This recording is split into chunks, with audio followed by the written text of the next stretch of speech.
Olá, boa noite. Boa noite, Luciano.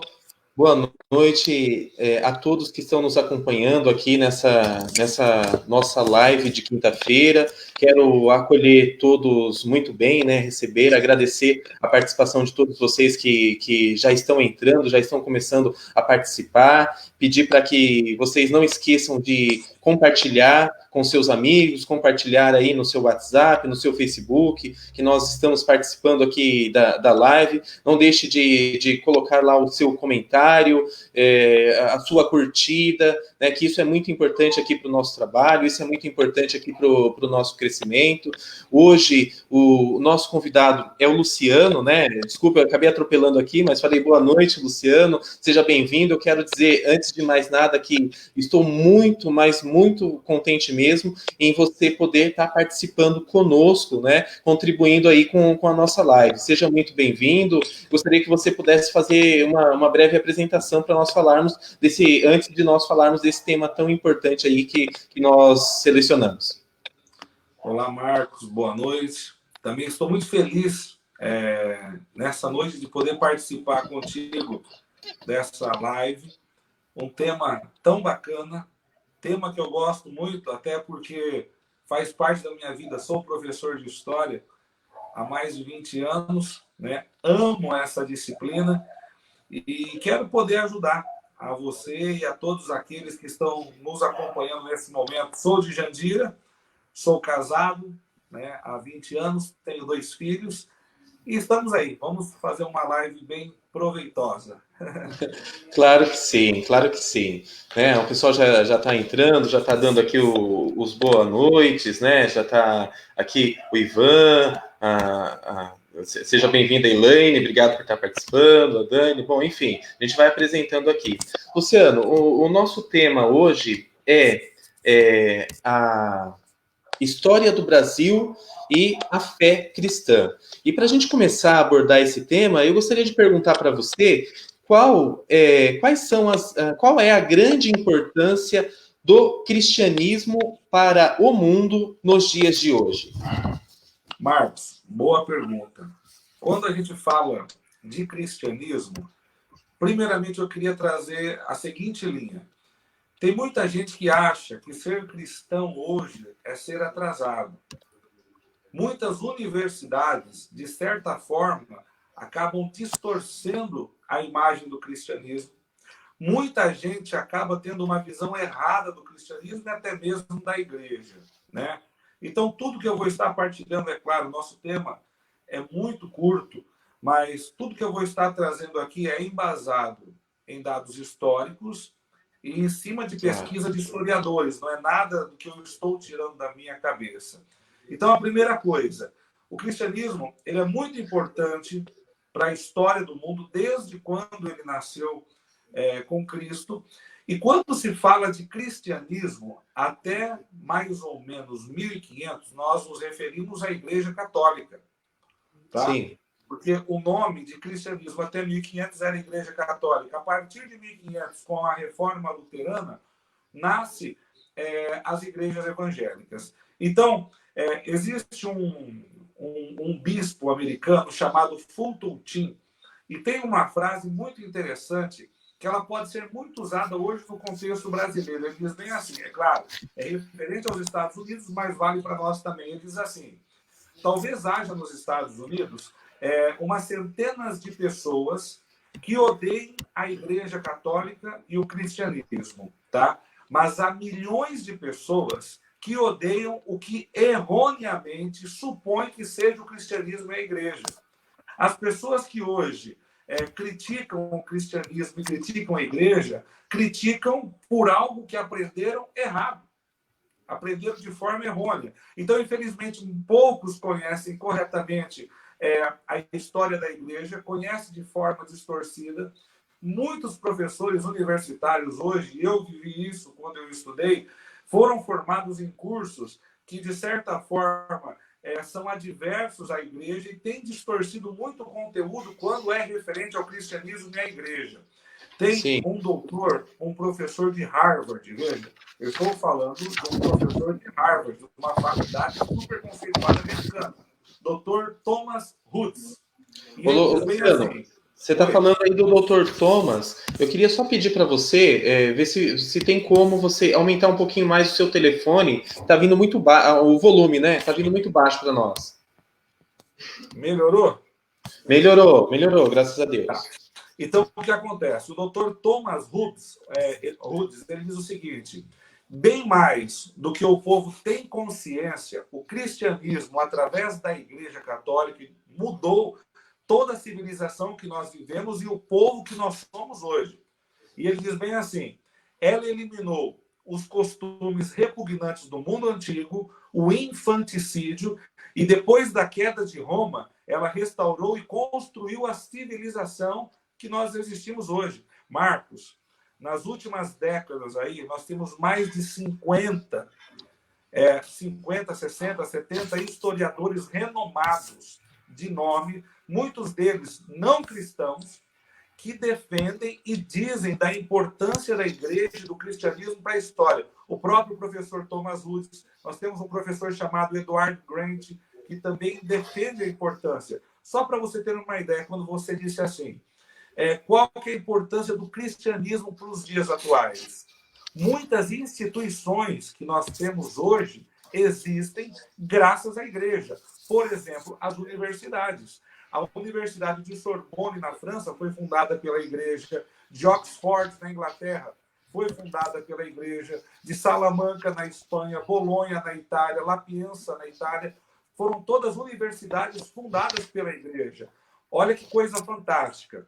Tem um professor chamado J. Abrams, da Universidade de Berkeley. E ele, num dos livros dele, ele diz bem assim, que nenhuma instituição no mundo investiu tanto em astronomia quanto a Igreja Católica. Tanto, Olha só para você ter uma ideia, olha que coisa fantástica. De 35 crateras lunares identificadas, essas 35 têm nomes de padres jesuítas. Nossa, que fenomenal! E por que nomes de padres jesuítas? Porque foram os padres que estudaram e fizeram conhecer tudo. Então, a igreja investiu muito na astronomia. Nós temos um padre chamado padre Nicolas Steno. Esse padre é considerado o pai da geologia. Tem um padre chamado Athanasius Kircher, é o pai da egiptologia. Nós temos um padre, de forma muito rápida, Jean-Baptiste Riccioli. Olha o que esse homem descobriu lá no passado. Ele foi a primeira pessoa a medir a taxa de aceleração de um corpo em queda livre. Então, a igreja, ela tem uma influência tremenda na nossa vida nos dias de hoje. Olha, nossa, Luciano, eu estou muito impressionado com tudo isso, né? E você falou que houve um tempo, aliás, houve um tempo, não só um tempo, como uma escola depreciando aí a atividade, né, a posição da igreja, de forma muito infundada e injusta até, né, tendo em vista todos esses dados, não é verdade? Não, e nós poderíamos aqui, Marcos, se fosse falar mais, falarmos da literatura, falar da filosofia, São Tomás de Aquino, poderíamos falar da arte. A igreja ela influenciou em muitas áreas, até nos dias de hoje. Nossa, que bacana, né? Mas nossa, eu gostaria até mesmo de continuar nessa linha, né? Mas realmente o nosso tempo ali, ele é muito curto, né? E gostaria de fazer uma próxima pergunta, uma próxima etapa para você, Luciano. E, inclusive, as pessoas que estão nos assistindo, vocês que estão nos assistindo, mais uma vez, sejam todos muito bem-vindos. A presença de vocês é muito importante aqui para nós. Se vocês quiserem mandar alguma pergunta, nós vamos tentar, né, ali nos últimos minutos, tendo ali um tempo hábil, né, de forma muito sucinta, mas perguntas aí para o Luciano, professor Luciano, né, tentar dar alguma resposta. Se vocês quiserem mandar, a gente tenta responder aqui. Mas, por enquanto, a gente vai seguindo o tema. Pedimos para vocês continuarem compartilhando, né, um tema excepcional, né, continuarem compartilhando, curtindo, divulgando aí, porque as pessoas merecem aproveitar esse tema. Ô Luciano, nesse quesito, então, como foi que esse cristianismo chegou ao Brasil? Correto. Como nós falamos, até 1500, quando se falava de cristianismo, nós nos referimos à Igreja Católica. Então, o que acontece? Portugal, que acaba chegando aqui aonde é o Brasil, Portugal, ele era católico. Tá? Olha que coisa interessante, que vai estender um pouco, mas vamos lá. Tanto Portugal quanto Espanha, eles estão na Península Ibérica. Sim. Há 700 anos, antes de Portugal chegar aqui, desde o ano 700 até mais o ano 1490, os muçulmanos, os mouros, eles invadiram a Península Ibérica. E ali alguns reis católicos, durante séculos, lutaram contra esses muçulmanos. Reino de Castela, Reino de Aragão, tá? Vários reinos lutaram ali e conseguiram expulsar os mouros, se eu não me engano, em 1496. Eu me lembro de um historiador, e ele dizia bem assim, se por acaso, é claro, ô Marcos, a gente tem que entender que tem um contexto, tem toda uma cultura de época. Sim. Mas se aqueles reis católicos não tivessem expulsado os mouros de lá, nós correríamos o grande risco hoje aqui de ser colonizados por uma cultura islâmica. Nós correríamos o risco, todos nós, e eu não estou depreciando o islamismo de forma alguma, claro, mas poderia mudar toda a nossa história. Então, como que o cristianismo chegou aqui? Portugal era um país católico. Quando Pedro Álvares Cabral chega aqui, em 1500, dentro de sua caravela, ele trouxe 17 padres, 17 sacerdotes. Então, olha, fiquei até arrepiado aqui. Então, o nosso país, ele já nasce sob o sinal da cruz e do catolicismo. Entre esses primeiros grupos de padres que vieram para o Brasil, 2 deles nós podemos destacar aqui, podemos dizer que foram os grandes gigantes da evangelização do Brasil nesse período. Um deles foi o padre Manuel da Nóbrega e o outro foi o padre José de Anchieta. Curiosidade, sim, acabam de chegar no Brasil, no dia 26 de Brasil celebram a primeira missa. Ficam uma cruz aqui no Brasil e a primeira missa é celebrada pelo Frei Henrique de Coimbra. Curiosidade, essa primeira missa que foi celebrada aqui, nós podemos dizer que nessa missa foi a missa que dá início ao cristianismo desta terra. É a missa que começa o cristianismo a ser implantado aqui. Era num domingo de Páscoa, tá? E nós temos alguns detalhes, né, do que aconteceu durante aquela celebração. Por quê? Porque na esquadra de Pedro Álvares Cabral, nós tínhamos uma pessoa que escrevia, tá? Que era o Pero Vaz de Caminha. E ele conta que o padre, o Francisco Henrique de Coimbra, quando ele estava celebrando ali, ele celebrou ao lado de uma cruz que foi fincada no chão. Participaram dessa missa marinheiros, grande parte da tripulação, e ele coloca um grande grupo de indígenas que acompanharam a missa católica, copiando muitos gestos e movimentos feitos pelos portugueses. Só que o interessante após essa missa, no dia 1º de maio, celebram a segunda missa, tá? E foi nessa missa que esta terra, ela é batizada como terra ou Ilha de Vera Cruz. Por que Ilha de Vera Cruz? Porque era normal, nas caravelas que vinham para cá, nas esquadras, eles trazerem lascas de madeira que eles acreditavam, tinha a exposição que eram madeiras da cruz de Cristo. Né? Sim. Claro, a gente sabe que não era, mas eles acreditavam que eram pedaços da madeira de Cristo. Então, quando celebraram essa missa, Pedro Álvares Cabral disse: aqui é a Ilha de Vera Cruz e futuramente terra de Santa Cruz. Sim, só título de curiosidade aí, o que significaria Vera Cruz? Vera Cruz é a verdadeira, vero. Tá? Quer dizer que aqui é a verdadeira cruz, que era a verdadeira cruz. Né? Então começa, o cristianismo chega aqui e ele é implantado através das missas. Nossa, que bacana, o Luciano. Eu queria só mais uma vez agradecer as pessoas que estão participando, as pessoas que estão deixando aí os seus comentários. Podem continuar deixando os seus comentários, podem mandar suas perguntas se desejarem, né? Porque o assunto hoje está ótimo, né? O tempo passou aqui, está passando muito depressa, graças a Deus. E graças a Deus não, sim, mas bom. enfim, o tempo está passando muito depressa. Então, Luciano, nós podemos dizer que um processo de evangelização, um processo de cristianização do Brasil começou através das missas. Tem algo mais em cima disso? Sim. O primeiro ato religioso foi a missa.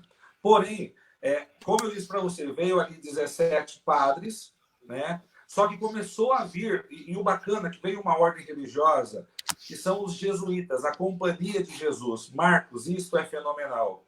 Esses homens desbravaram toda aquela região ali. Só para você ter ideia, algumas informações de época narram que na primeira missa nós já tínhamos ali cerca de 200 índios que acompanhavam aquela missa. E esses jesuítas, passando ali as primeiras 20, 30, 40 décadas iniciais ali, eles começaram a colocar em todo o litoral, começaram a fazer evangelização em todo o litoral. Esses padres jesuítas, evangelizando quem? Evangelizando os índios. Nós temos o testemunho de alguns desses padres. Por exemplo, o padre, que eu acabei de falar, Manuel da Nóbrega, e o padre Anchieta. E eles diziam da importância, olha, hoje, nas faculdades de história, principalmente, criticam muito, mas os padres vieram aqui e tiraram a cultura dos índios. Não foi tirado nada. Tá? O que eu estou trazendo aqui é documento. Olha, já lá nas primeiras décadas, o que o padre Anchieta e o que o padre Manuel da Nóbrega disse, que eles percebiam que entre algumas tribos indígenas existiam elementos negativos que, de certa forma, prejudicavam a ética desses índios. E eles narram qual que é esses elementos negativos. Existia a antropofagia, ou seja, algumas tribos elas tinham o costume de comer carne humana. Um exemplo prático disso que o primeiro bispo do Brasil, o primeiro bispo que o Brasil tinha, o sobrenome, até engraçado, o sobrenome dele era Sardinha e ele foi comido por uma tribo indígena. O primeiro bispo do Brasil ele foi morto, comido pela antropofagia. Então, esses padres perceberam que muitas tribos praticavam antropofagia, a embriaguez, superstições desumanas. Quando eu digo superstições, por exemplo, nascia uma criança com algum defeito, eles matavam. Nascia uma criança, era gêmeos, eles matavam. Então, qualquer situação, isso é um infanticídio, qualquer coisa que acontecia, né? A poligamia, o índio poderia ter ali várias mulheres. Então, eles foram vendo que várias coisas que aconteciam em muitas tribos era contrário ao evangelho e à própria lei natural. Então, o padre Anchieta, o padre Manuel da Nóbrega, o que eles disseram? Que era necessário moldar o caráter desses índios, purificar a sua crença. Não vamos negar aqui, Marcos, e isso é importante que seja colocado, que muitos conquistadores que vieram, muitos portugueses que vieram, também se aproveitaram disso e fizeram coisas erradas. Tá? Muitos portugueses, percebendo que esses índios eram evangelizados e ficavam dóceis, acabaram aproveitando desses índios, escravizando esses índios. Mas não era a intenção da igreja que os índios fossem escravizados.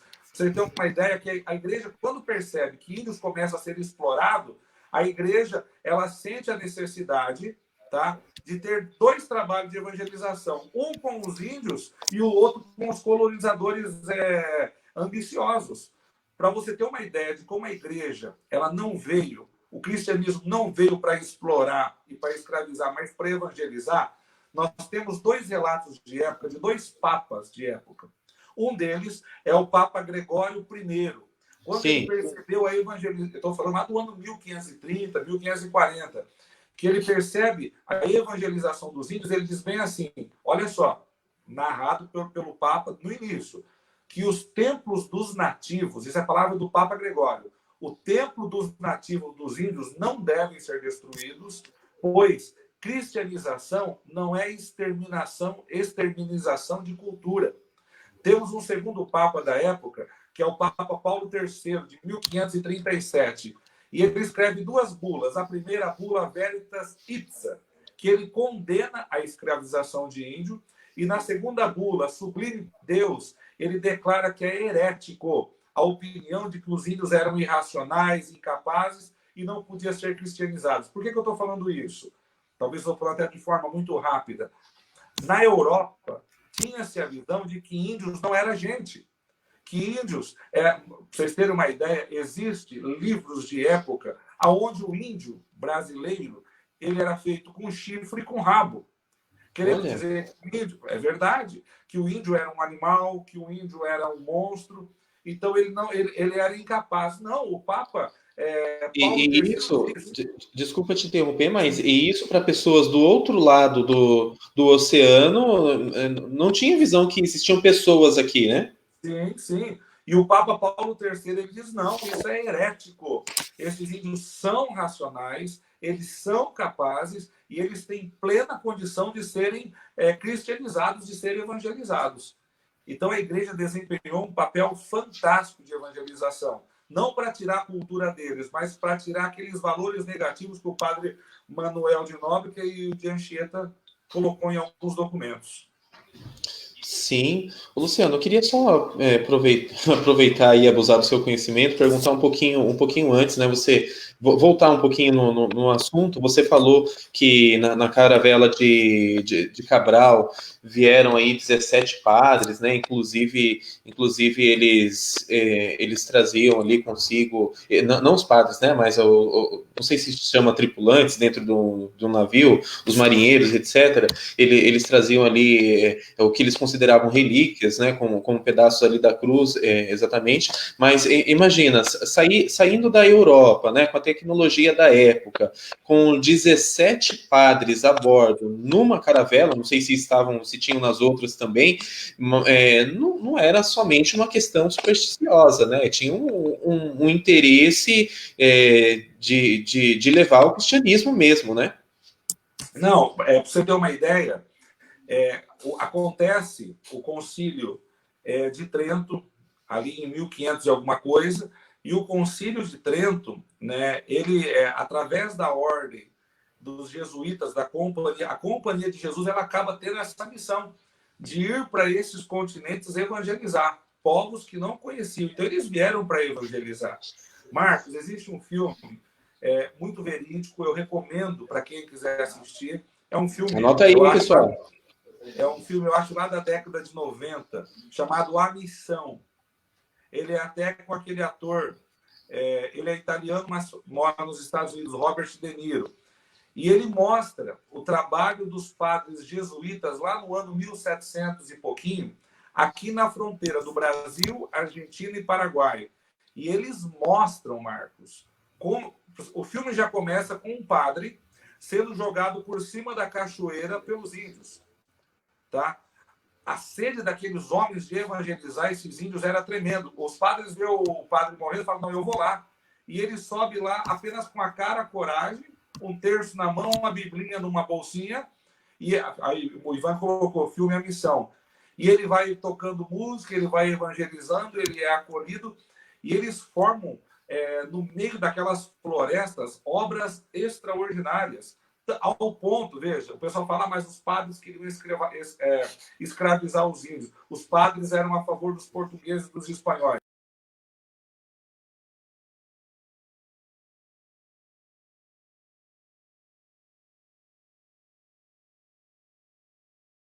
Chegam lá no meio daquela tribo para pegar aqueles índios, para dominar, os padres morrem no meio dos índios. Por quê? Eles evangelizaram e não concordavam com aquilo. Sim, nossa, eu vou assistir, procurar esse filme hoje mesmo. Enfim, eu quero mais uma vez agradecer as pessoas que estão nos acompanhando, graças a Deus, fazendo aí os seus comentários. Muito obrigado pela participação de cada um, muito obrigado pelo comentário de cada um. Ainda dá tempo de fazer alguma pergunta, se vocês tiverem interesse, né? E nós estamos aqui nos aproximando dos 30 minutos aqui de live, e nós estabelecemos aqui um compromisso com os nossos amigos, os nossos colegas que nos acompanham nas lives, de mais ou menos ter esse tempo de 30 minutos de live, mas ainda dá tempo de fazer uma pergunta, assim, que você possa responder também naturalmente, sem precisar ter uma pressa, mas enfim, em relação à educação brasileira, houve alguma contribuição do cristianismo para o Brasil? Sim, houve grandes contribuições. Exemplo, A primeira escola que foi fundada no Brasil é uma escola que foi fundada em 1550 em Salvador e foi fundada pelos jesuítas. A primeira escola do Brasil. Se eu perguntar para você quantas escolas tem em Itapevi, Jandira, no Brasil, mas a primeira escola fundada neste país, ela foi fundada em 1550 pela Companhia de Jesus, pelos padres jesuítas. O curioso é fundar essa primeira escola lá, simultaneamente, aqui em São Vicente, em São Paulo, o nome do padre, se eu não me engano, é Padre Leonardo Nunes. Ele funda uma escola também em São Vicente, já com 100 alunos, escola mesmo, de Olha, aula, né? Só que daí o padre Manuel da Nóbrega, o padre Manuel da Nóbrega, isso mesmo, o que ele faz? Ele fecha essa escola e reabre ela em São Paulo em 1554, aonde é o pátio do colégio. Ali próximo, sim, à Praça da Sé, é o pátio do colégio. É ali que foi fundada a segunda escola, em 1554, pelo padre Manuel da Nóbrega. Então, os jesuítas eles tiveram um grande trabalho de educação. Isso durou mais ou menos até 1759, porque em 1759 o Marquês de Pombal expulsa os jesuítas do Brasil. Tá? E sendo expulso do Brasil, eles foram obrigados a abandonar, veja que coisa triste, eles abandonaram 17 escolas, 10 seminários, isso em 12 municípios do Brasil, sim. 55 missões que eles tinham com índios e 131 casas religiosas. Quem é que assume todo esse trabalho? As outras congregações da igreja, os Sim. beneditinos, os carmelitas, os franciscanos, os mercedários. Então, eles assumem a direção dessas escolas. Para você ter uma ideia, o trabalho não parou. O trabalho não parou. Resultado disso, só para a gente poder finalizar agora. Os resultados a gente percebe até hoje. Hoje, nos dias de hoje, nós temos no Brasil mais de 2.000 escolas católicas. Só de ensino superior e faculdades, nós temos hoje mais de 100 faculdades que nós podemos dizer que são católicas.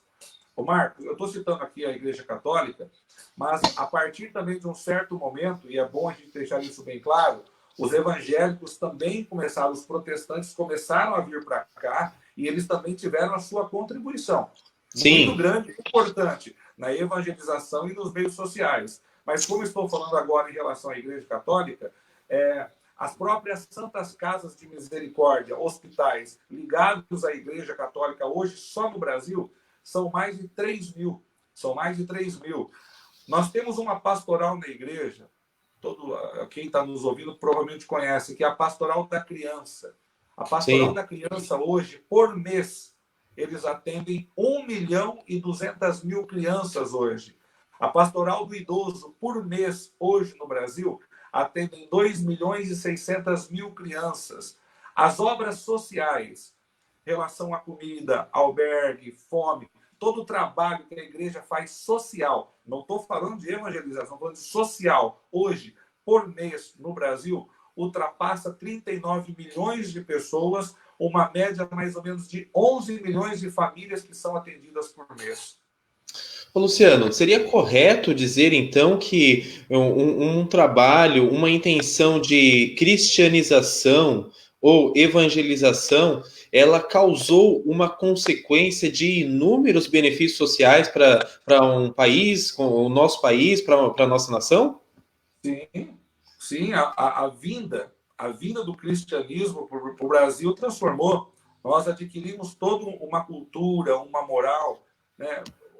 Vamos partir da ideia, gente, que tem muita gente hoje, por causa do modernismo, não aceita isso, mas o próprio infanticídio, né? A ideia que tinha, vou matar essa criança porque ela nasceu defeituosa. Eu vou matar essa criança porque ela nasceu diferente, que algumas tribos... A igreja acabou com isso. Seria a mesma coisa falar, eu vou matar, não vou matar de revólver, vou matar de veneno. Matou. Você está entendendo? Matou. Então Sim. a igreja tira esse tipo de ideia, a igreja traz a moral do que é correto, do que é verdadeiro. É claro, nós sempre vamos encontrar pessoas que vão contestar isso daqui, tá? E Sim. as pessoas são livres, né? Mas Sim. a verdade é essa, e nós temos documentos de época que comprovam a importância do cristianismo para o mundo e principalmente para o Brasil. Ok. Luciano, eu quero mais uma vez colocar de novo aqui o comentário do Ivan, né, o filme A Missão, né, recomendar aí mais uma vez para vocês, para os internautas, nossos amigos internautas assistirem, né, dizer que eu estou muito feliz, além do seu aceite, do seu sim para o nosso convite para essa live, né, mas estou muito feliz pelo banho de conhecimento, né, de instrução que você veio trazer aqui para a gente. Agradecer as pessoas que nos acompanharam, que colocaram aqui os comentários, o Florisvaldo, o Giovanni, a Rafaela, o Ivan, o Luiz Fernando, a Maria, a Daniele, o Augusto, o Walter, o Dogival, a Antônia, a Ruth, a Vilma, enfim, nossa, muita gente, a Fabiana, o Cleison e a Gisele, no caso, né, o Tiago, a Dayana, muito obrigado por terem acompanhado aqui com a gente, né, a Elaine, saudações aí para a Elaine, sua esposa, né, enfim, muito obrigado por todos que nos acompanharam, né, e olha, foi tão bom, né, de repente a gente busca aí uma nova oportunidade aí num próximo momento. Luciano, mais uma vez, muito obrigado pelo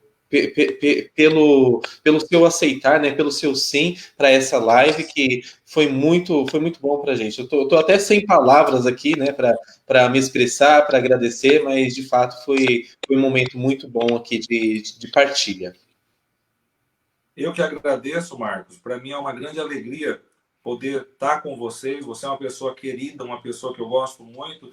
Grande parte das pessoas que participaram aqui conosco são pessoas que também a gente conhece, são pessoas muito queridas, e eu me coloco à disposição. Dentro do que for possível, precisando, pode contar comigo. E eu agradeço a todos aqueles também que nos acompanharam.